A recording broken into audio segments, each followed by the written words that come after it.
Boa noite, a paz do Senhor. Quem você fala aqui é a missionária da Gerobano. Hoje é dia 24 de abril de 2025, uma quinta-feira. Estamos começando mais um momento de João 3:30, que ele cresça, que eu diminua. Como de costume, vamos estar orando e logo em seguida vamos estar passando para a preciosa palavra do Senhor, amém? Meu Deus, meu Pai, em nome de Jesus, nessa hora na sua santa presença, pedindo perdão pelas minhas falhas, pelos meus pecados que são em número. Meu Deus, eu apresento o meu lar, a família, o ministério, o chamado, todos têm confiado na minha pessoa. Apresento também a vida desse irmão, dessa irmã que vai estar do outro lado ouvindo a ministração dessa palavra. Que eu possa estar alcançando, guardando, livrando, libertando, cortando um laço, desfazendo as obras das trevas. Deus, se tiver alguém desempregado, se eu possa abrir as portas para alguém enfermo, que eu possa estar curando neste dia. É o que eu te peço, em nome do Pai, do Filho e do Espírito Santo de Deus. Amém? A palavra do Senhor hoje está em Números 18, diz assim: os deveres dos sacerdotes e dos levitas. O Senhor disse a Arão: você e os filhos e as famílias de seu pai serão responsáveis pelas as ofensas contra o santuário. Você e seus filhos serão responsáveis pelas ofensas cometidas no exercício do sacerdote. Meu Deus, meu Pai, em nome de Jesus, essa é a sua santa e preciosa no momento de João 3:30. Deus, eu te peço que o missionário na Gerobano desapareça e que o Pai e o Filho e o Santo de Deus apareçam. Esse é o objetivo do canal. Pregar a tua palavra em tempo e fora de tempo, que é a tua palavra que é a primícia, a tua palavra que é a verdade, a tua palavra que liberta, a tua palavra é o próprio Jesus. E Jesus é aquele, Pai, que é o mediador entre mim e o Senhor, que é o mediador entre os homens e Deus. É só Jesus. Então, Senhor, Deus, eu te peço, Senhor Deus, que cada dia eu diminua, que eu desapareça e que o Pai e o Filho e o Espírito de Deus apareçam, porque o objetivo do canal é que a presença do Senhor seja real na vida dos irmãos que ouvem, para a honra e glória do seu nome. Amém, Jesus. Amém. A palavra do Senhor vai dizer assim, Números 18, sacerdotes e os levitas. E o Senhor disse a Arão: você e os seus filhos e a família de seu pai serão responsáveis pelas ofensas contra o santuário. Você e seus filhos serão responsáveis pelas ofensas cometidas no exercício do sacerdócio. Traga também os seus irmãos, traga também os seus irmãos levitas que pertencem à tribo de seus antepassados para se unirem a vocês e ajudarem quando você e seus filhos ministrarem perante a tenda de que guarda a tábua da aliança. Eles ficarão a serviço e cuidarão também do serviço da tenda, mas não poderão aproximar-se dos utensílios do santuário ou do altar. Se fizerem, morrerão, tanto ele como vocês. Então, depois de toda aquela guerra de Corá que a gente vem, né? Vem trabalhando no capítulo 16, 17. Aí a gente chega no capítulo 18, onde Deus, né? Ele vai deixar os deveres dos sacerdotes e dos levitas após a vara de Arão florescer, para que os israelitas entendessem que Deus que escolheu Arão, Deus que escolheu Moisés. Então não foram eles que foram enxeridos, foi Deus que escolheu, né? Então tem toda a situação que a gente sabe que Corá morre, né? No capítulo 16, que é a rebelião de Corá e Datã e Abirão, e 27 homens, 250 líderes influentes, e mais de 14.700 homens, que foi mais de 15 mil almas que acabaram sendo influenciados ali por Corá, por causa da sua inveja para com Arão, né, e seus filhos, e Moisés ali, a inveja dele foi tremenda, ele incitou pessoas, né? Então a gente vê a igreja que é muito séria, então a gente vê que aí, como a família de Arão foi escolhida, né, como sacerdote verdadeiro para a adoração, né, santa do Senhor, por quê? Porque eles foram verdadeiros, porque a gente sabe que aqueles 250 homens que Corá citou, eles usaram incensário como se eles fossem sacerdotes, né? E esses 250 homens foram mortos, e os seus incensários foram tomados, e depois Deus mandou pisar aqueles incensários para fazer revestimento ali para as coisas da tenda do encontro, porque as coisas do Senhor era santa, né? E aqueles homens morreram ali, 250 foram ali, vamos dizer, fulminados, carbonizados. Amém? A gente vê isso lá em Números 16, tá? Deixa eu ver mais ou menos aqui para vocês. Números 16, 36, tá bom? 35. 16, 35 até ao 39. Então veio o fogo da parte do Senhor e consumiu os 250 homens que ofereceram incenso. Que não era para eles oferecerem, porque isso é coisa de sacerdote, tá bom? Mas eles quis fazer aquilo que não era deles, ok? Então, a gente vê que a ira de Deus se acende.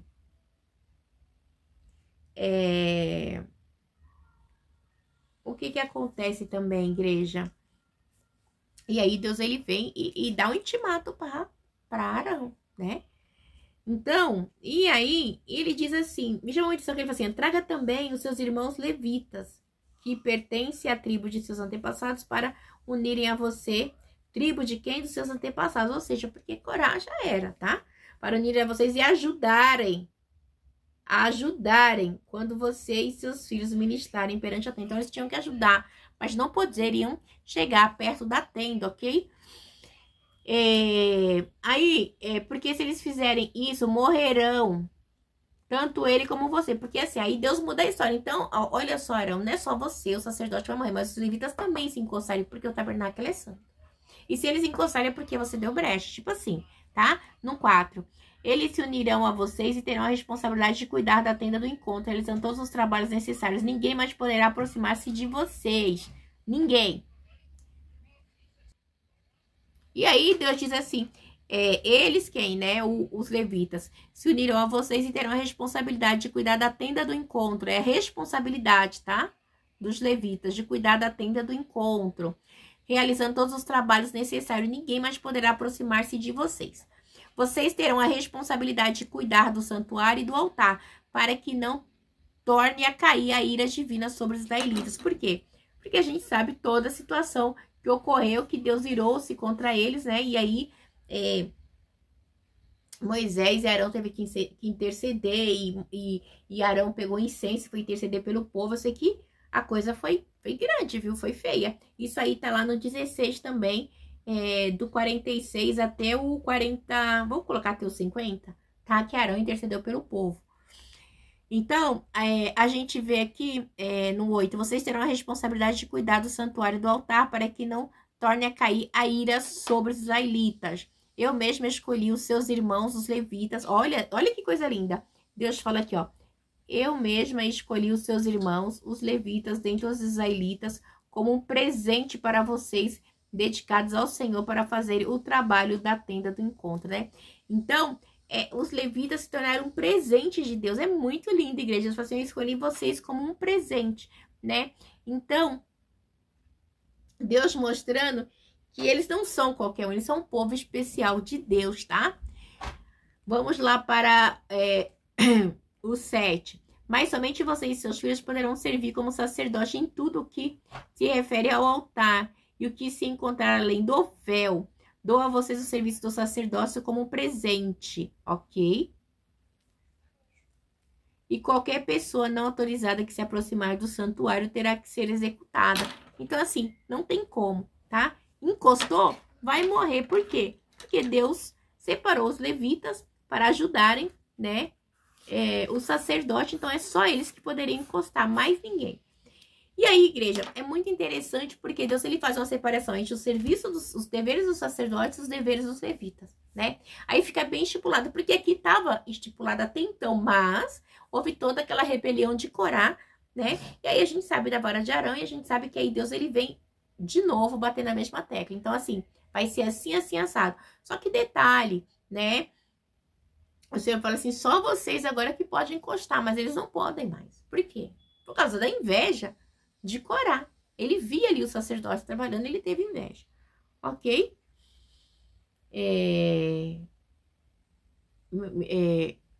Quer ver, ó? Aqui, ó. Cadê? No 5. Vocês terão a responsabilidade de cuidar do santuário e do altar, para que não se torne a cair a ira divina sobre os israelitas.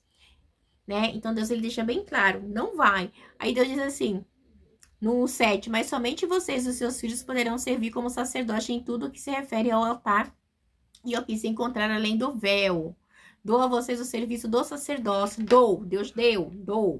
Dou a vocês o serviço do sacerdócio como um presente. Qualquer pessoa não autorizada que se aproximar do santuário terá que ser executada, né? Então, assim, era muito sério. Então, Deus, ele... presente. Tanto o sacerdote como os levitas foram Deus que escolheu para si, para a sua obra, né? Como um presente de Deus. Então, é algo tremendo. Deus escolheu para si, né? Então, Deus escolheu o povo de Israel como um povo seu. Igual nós somos enxertados na videira verdadeira que é Cristo. João 15, 16, né? As ofertas destinadas aos sacerdotes e aos levitas. Então, o Senhor disse a Arão, eu mesma o tornei responsável pelas contribuições trazidas a mim.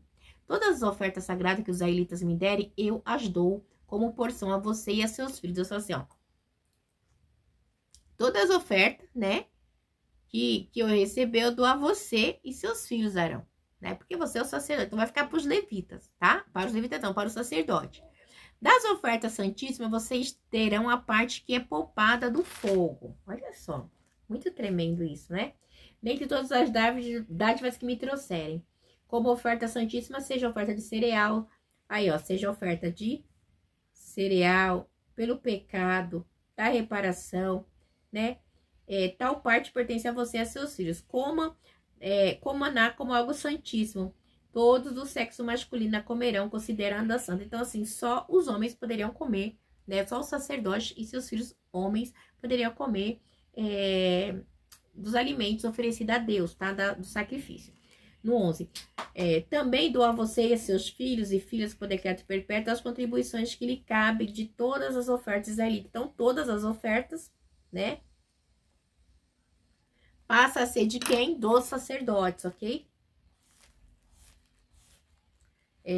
O que devem ser ritualmente movidas, todos os da sua família que estiverem cerimonialmente puros poderão comê-la.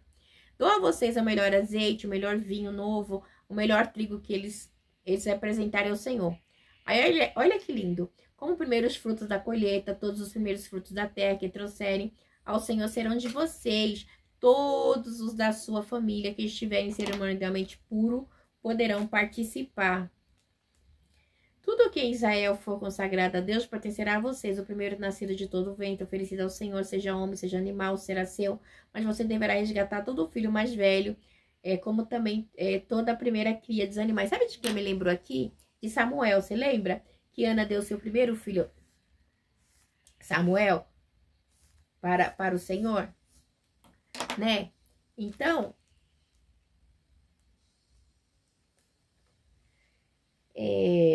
vamos de novo. Tudo que Israel for consagrado a Deus, ó, pertencerá a você. Lembra? De Samuel. O primeiro nascido de todo o ventre, oferecido ao Senhor, seja homem, seja animal, será seu, mas você deverá resgatar todo o filho mais velho, como também toda a primeira cria de animais impuros. Quando tiverem 1 mês de idade, você deverá resgatá-lo pelo preço resgate estabelecido em 60 gramas de prata, com base no peso padrão do santuário, que são 12 gramas. Não resgate, porém, a primeira cria de uma vaca, de uma ovelha ou de uma cabra. Derrame o sangue dele sobre o altar. Queime a sua gordura como oferta preparada no fogo e aroma agradável ao Senhor. A carne desse animal pertence a vocês, como também o peito da oferta movida e a coxa direita. Tudo aquilo que for separado dentre todas as dádivas sagradas que os israelitas apresentarem ao Senhor, aí ele diz assim: eu dou ao sacerdote e seus filhos e filhas. Ai, gente, aqui meu negócio aqui, caiu um negócio aqui, fica escuro. Como, acho que primícia, né? É uma aliança. Deixa eu pegar uma luzinha ali, porque eu não tô enxergando. Só um minutinho. Peguei a lanterna do celular do meu filho para me ler aqui, igreja. Vamos lá. No 19, tudo aquilo que for separado dentre todas as árvores dessa grávida que os israelitas apresentarem ao Senhor, eu dou a vocês e a seus filhos e filhas como decreto perpétuo. É uma aliança de sal perpétua perante o Senhor para você e para seus descendentes. A aliança de sal pode ser porque o alimento tinha que colocar um salzinho para não ficar, né? Uma aliança para com Deus. E continua, e no 20 diz assim: e disse ainda o Senhor a Arão: vocês não terá herança na terra deles, nem terá porção entre eles. Eu sou a sua porção e a sua herança entre os israelitas. Dou aos levitas todos, olha que Deus diz assim, no 1:21, dou aos levitas todos os dias em Israel como retribuição pelo trabalho que fazem ao serviço na tenda do encontro. De agora em diante, os israelitas não poderão aproximar-se da tenda do encontro, caso contrário, sofrerão as consequências do seu pecado e morrerão, né? Então, é muito sério aqui que acontece. Vamos continuar. Obrigada, Mateus. No 23. É dever dos levitas... Desculpa. No 23. É dever dos levitas fazer o trabalho na tenda do encontro e assumir a responsabilidade pelas ofensas contra elas. Este é um decreto perpétuo pelas suas gerações. Eles não receberam herança alguma entre os israelitas. Então, Deus deixa bem claro, né? Que eles não iam receber herança, tá? Ou seja, os israelitas, os levitas não... Tá aqui, ó, bem claro. Eles não receberão herança alguma entre os israelitas. Prosseguindo. Em vez disso, dou como herança aos levitas os dízimos que os israelitas apresentarem. Qual é a herança deles? Os dízimos que os israelitas apresentarem como contribuição ao Senhor, e por isso que eu disse que eles não teriam herança alguma entre os israelitas. Então, assim, na hora da divisão das terras, eles não tiveram parte, mas todos os dízimos das 12 tribos eram entregues para os levitas. Aí os levitas, eles tiravam também o dízimo e davam para o Senhor, para o sacerdote, ok? É algo que Deus lá manda Sudecomanai, né? Tinha dado para o povo de Israel. Vamos prosseguir no 25. O Senhor disse, pois, a Moisés, diga o seguinte aos levitas, quando receberem dos israelitas o dízimo, olha só, quando receberem dos israelitas o dízimo que hoje lhe dou como herança, vocês deverão apresentar um décimo daquele dízimo como contribuição pertencente ao Senhor. Então, eles também ofertam, eles recebem, né, das 12 tribos, eles levam para o sacerdote entregar para Deus. Olha que lindo. Essa contribuição será considerada equivalente à do trigo, tirada da eira, do vinho, do tanque, de pressar uva. Então, era a maneira que eles recebiam. Porque o quê? Como eles não trabalhavam, eles eram alimentados. Naquela época, né, a moeda era um alimento. Não estamos falando de moeda fixa, tipo 100 reais, 20 reais, 30 reais, não. Né? Ainda a moeda padrão era ali, era as trocas das eiras de alimento, né? Assim vocês... Aí diz assim, no 28, assim vocês apresentaram uma contribuição ao Senhor de todos os dízimos recebidos dos israelitas. Desses dízimos vocês darão a contribuição do Senhor ao sacerdote Arão, tá vendo? E deverão apresentar como contribuição ao Senhor a melhor parte sagrada de tudo que for dada a vocês. Digo aos levitas, quando vocês apresentarem a melhor parte, ela será considerada equivalente ao produto da eira e do tanque de pensar, uvas. E vocês e suas famílias poderão comer dessas porções em qualquer lugar, pois é o salário pelo trabalho de vocês na tenda do encontro. Qual o salário deles, né? É ali o dízimo dos alimentos, né? Equivalente ali, é o que Deus deu para eles. Ao apresentar a melhor parte, vocês se tornarão culpados. Aqui, ó. Ao apresentar a melhor parte, vocês não se tornarão culpados e não profanarão as ofertas sagradas dos israelitas para que não morra. Então, eles recebiam e eles tinham que devolver para Arão entregar para Deus, né? Toma aqui, Mateus, obrigada. Representando, né, a devolução, representando assim, como eu posso dizer para vocês, era como se fosse, gente, eles fossem o beneficiário, né, do dízimo dedicado ao Senhor, ou seja, todos os dízimos, eles eram os beneficiários, e ali, depois eles pegavam esse benefício e levavam a parte deles para Arão, para para prestar culto a Deus. Pronto, a palavra é essa. Pronto. Ou seja, o pagamento do dízimo, né? Aí tinha que dar para Arão, porque era o sacerdote. É isso aí, igreja. Que Deus possa falar melhor aos vossos corações. Você vê como Deus deixou tudo certinho. E detalhes, não podiam mais encostar ali perto da tenda, mais nada, porque aí se encostasse, eles iam ser fulminados, né? Pra mim, meu amor, obrigada. Esse aqui é a minha raspinha do tacho, gente. Esse aqui é o Manuel. Fala boa noite pro pessoal, Manuel. Não quer. Ele tem 4 aninhos. Eu tenho o Marcos de 18, a Miele de 15, o Mateus de 9, que é esse que tá aqui botando carão, né? Belindão. E o Manuelzinho de 4, né? São as bênçãos que o Senhor me deu. Esses são os presentes de Deus na minha vida, viu? O maior tesouro que Deus me deu. Depois de servi-lo é a minha família. Não é fácil não, viu, igreja? Mas eis-me aqui. Deus abençoe, fiquem na paz. Tenha uma noite abençoada em nome do Pai, do Filho e do Espírito Santo de Deus. Amém, igreja?